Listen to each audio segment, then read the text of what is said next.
אז שלום לכולם, אנחנו ממשיכים עם ספר בראשית, והפעם, וואו, פרק ממד'. אם חשבתם שהגענו לשיא הדרמה, חכו. הפרק הזה הוא פשוט הרגע המכריע, המבחן האחרון והכי קשה שיוסף מעמיד בפני האחים שלו. יאללה, בואו נתחיל. ומיד עולה השאלה, והיא שאלה שחייבים לשאול. למה בעצם? למה יוסף צריך את כל העלילה המסובכת הזאת? תחשבו על זה, האחים כבר עברו כברת דרך, אז מה הוא עוד מנסה לבדוק? זאת בדיוק השאלה שתלווה אותנו לאורך כל הפרק. אז מה בתפריט שלנו היום? קודם כל נדבר על המבחן עצמו, אחר כך נצלול לעלילת הגביע, למה היא הייתה נחוצה בכלל, נראה את התגובה של האחים כשהם נתפסים, ננתח את הנאום האדיר של יהודה, ובסוף נסכם איך בעצם מושלם מבחן התשובה שלהם. טוב, אז אנחנו מתחילים בחלק הראשון, המבחן. נראה איך יוסף ממש רוקם את העלילה הזאת, התוכנית האחרונה שלו, ואיך כל זה מוביל אותנו ישירות לרגע הגדול שבו יהודה עולה לבמה, אפשר לומר, ולוקח פיקוד.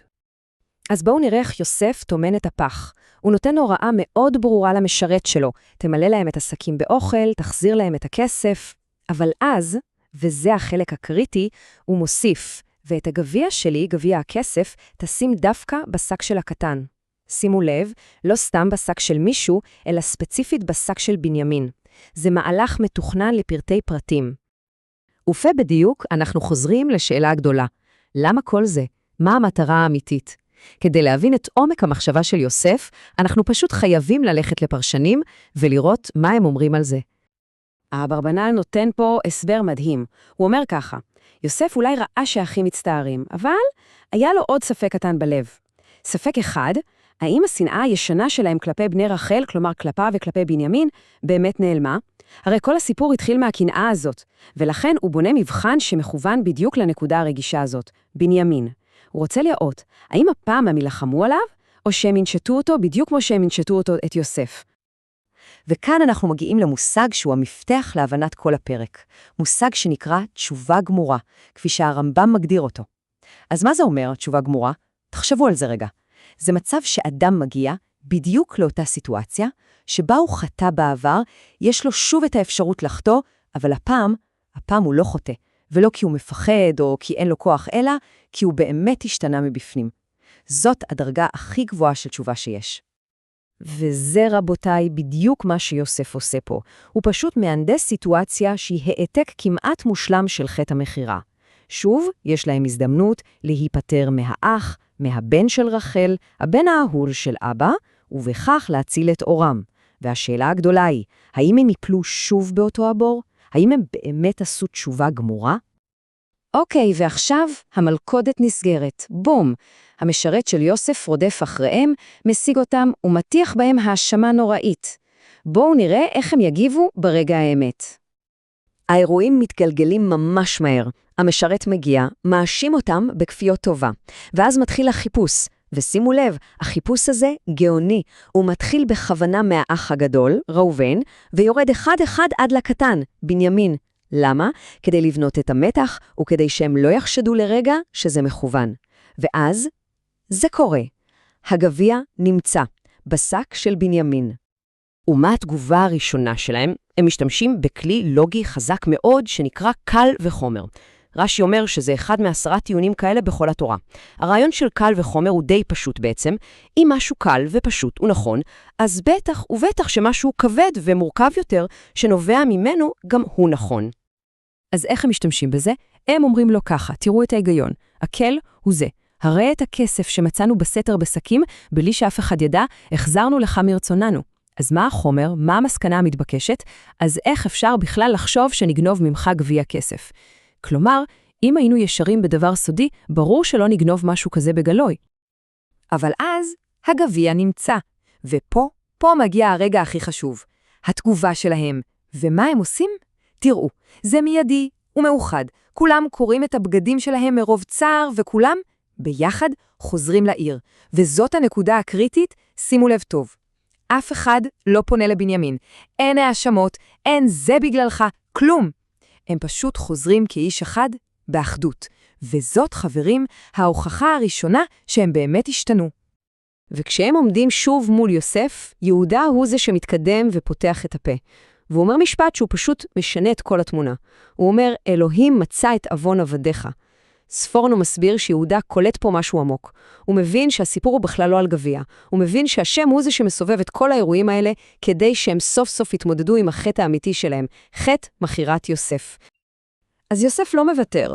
הוא דוחק אותם לפינה האחרונה. הוא אומר להם, שמו, מי שהגביע נמצא אצלו, הוא יהיה העבד שלי. אתם יכולים ללכת הביתה לשלום. זה שחזור מדויק אחד לאחד של המחירה. הם יכולים פשוט להסתובב, ללכת ולהשאיר את בנימין מאחור. ואז יהודה ניגש. ופה מתחיל הנאום שישנה את ההיסטוריה. והשאלה היא מה זה הנאום הזה? נאום של כניעה? או שאולי יש פה איום למלחמה? טוב, אם מסתכלים על הנאום במבט ראשון, הוא נשמע מאוד פייסני. מאוד. תראו את ספירת המילים שיהודה משתמש בהן. הוא חוזר שוב ושוב על המילה עבד, על המילה אדוני. זאת שפה של כניעה מוחלטת. ובמקפיר הוא כל הזמן מזכיר את אבא שלו, מנסה ללחוץ על הנקודות הרגישות, לעורר קצת רחמים. אבל, כמו תמיד, חז"ל מלמדים אותנו לא להסתכל רק על מה שרואים. צריך לקרוא בין השורות. הפסוק מתחיל במילה ויגש. המדרש מסביר שהמילה הזאת, להיגש, יכולה לתאר בתנ"ך 3 דברים. לגשת כדי להתפלל, לגשת כדי להתפייס, ולגשת כדי להילחם. כלומר, יהודה ניגש לשם מוכן לכל אופציה. ורש"י מוצא רמז לזה בתוך הנאום עצמו. יהודה אומר ליוסף, ואל יחר אפך בעבדך, כלומר, אדוני, בבקשה אל תכעס, ורש"י שואל שאלה גאונית. למה שמישהו יגיד אל תכעס? הוא מסיק, מכאן אתה למד שדיבר אליו קשות. ההיגיון פשוט, אומרים אל תכעס רק כשעומדים להגיד משהו שיכול להרגיז. זאת אומרת, מתחת לכל הכניעה הזאת מסתתר איום. הפרשנית נחמה ליבוביץ' מנתחת את הנאום בצורה מבריקה ומחלקת אותו ל3 חלקים. החלק הראשון, העבר. יהודה מזכיר ליוסף בעצם, אתה זה שדרשת שנביא את בנימין. החלק השני, העתיד. הוא מתאר את האסון שיקרה לאבא שלהם אם הם יחזרו בלי בנימין. והחלק השלישי, והכי חשוב, השיא, ההצעה. קח אותי במקומו. אני אהיה עבד במקום הנער. וזהו, הנאום של יהודה, יחד עם האחדות של כל האחים, זה מה ששובר את יוסף. הוא מכריע את המבחן. הם מוכיחים לו, בלי צל של ספק, שהם עברו שינוי אמיתי, שינוי עמוק. בואו נסכם רגע את ההוכחות. אז מה מוכיח שהם עשו תשובה גמורה? קודם כל, אחדות. הם לא נטשו את בנימין. כולם חזרו יחד. דבר שני, אחריות. יהודה לוקח אחריות על הערבות שנתן לאבא שלו.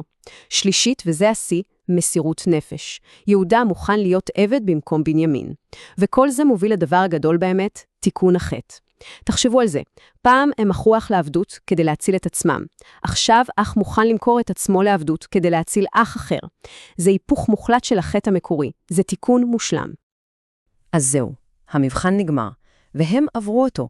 האחים ויהודה בראשם הוכיחו שהם באמת עשו תשובה גמורה. הם תיקנו, ועכשיו הכדור חוזר ליוסף. הוא קיבל את מה שרצה, את ההוכחה. והשאלה הגדולה שנשארת באוויר היא, מה הוא יעשה עכשיו? איך הוא יגיב כשהוא רואה מולו אחים שהם אנשים אחרים לגמרי? על זה נדבר כבר בפרק הבא.